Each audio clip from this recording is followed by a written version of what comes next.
This is second grade Go Math lesson 4.5, and today we're going to model and record two-digit addition. Draw quick pictures to help you solve and write the sum. Now this looks like your traditional way for the most part, except usually you don't see all of this. These are just visual reminders. This is how you usually see addition problems set up. Now we're also going to draw to help bridge the gap between yesterday's lesson where we did this using just the tens and ones to start applying it to the traditional way of adding. So just like yesterday when I kind of showed you a problem where I had 25 and 58 on the bottom, we're going to do the same thing. So I have three tens, as I see it has tens there, three tens, and 8 ones.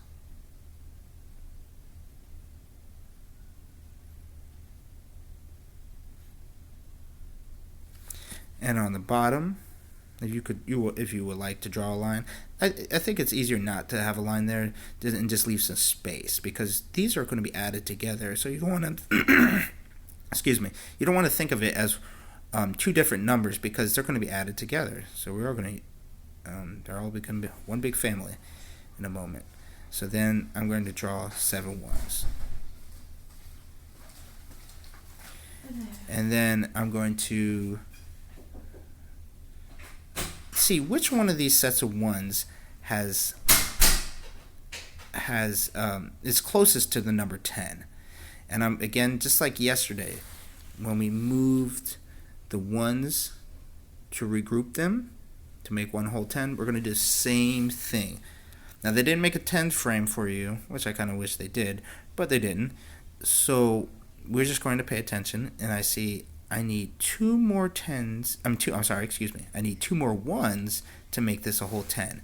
So I'm going to go ahead and regroup two of these ones and put them over here. So I'm going to draw another 10 here and another 10 here. Now that I have a whole 10 here, I'm going to add this to the group here. You could put it on the top, you could put it on the bottom. It really doesn't matter, because we're just going, again, we're adding these numbers together. They're going to become one. So I'm going to circle this one here. I'm going to just X it out, because I know I have, this is a group of 10, and I'm going to add my 10s here and just X these out.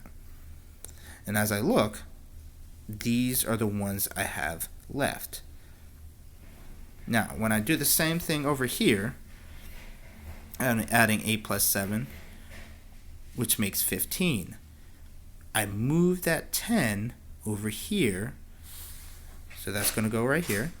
So that same 10 that I moved over into the tens is going to be on the left-hand side.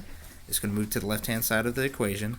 And then I'm going to add those 5 ones that I have left over right here. So again, we group these together to make a group of 10, move them over to the tens, or regroup them to the tens, and I did the same thing here. I just regroup these to the 10, that 10 over to the tens. I can see I have 1, 2, 3, 4, 5, and I have 1 plus 3 is 4, 4 plus 1 is 5, and my answer is 55, and I look here, I have 50, 1, 2, 3, 4, 5, so the answer is 55. I'll do one more, because I know this is a complicated subject, especially for parents who aren't used to doing this. So again, I'm going to draw my pictures. I have 5 tens on the top. So there's my 5 tens. I'm going to draw my 8 ones right there. So I have them grouped together there. Then I have 26. So I'm going to draw 2 tens, because I have 2 tens there. 6 ones.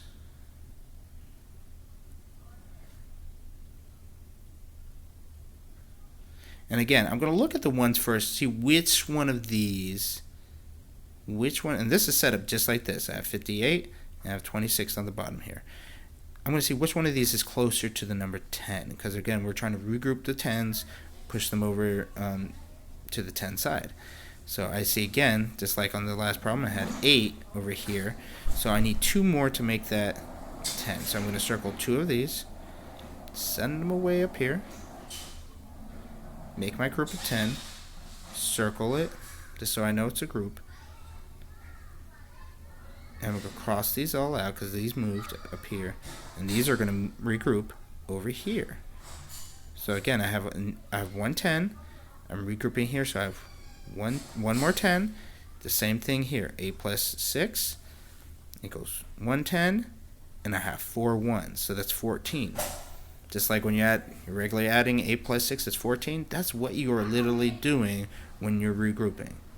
And all the Common Core does, and the Florida State Standards do, is they just help you, they're helping you actually understand what is happening when you're doing, not just like put a 4 here and I put a 1 up there. So then after that, I'm going to see how many 10s I have. I have 1, 2, 3, 4, 5, 6, 7, 8. I have 8 10s. If I look here, 5 plus 1, 6. 6 plus 2 is 8.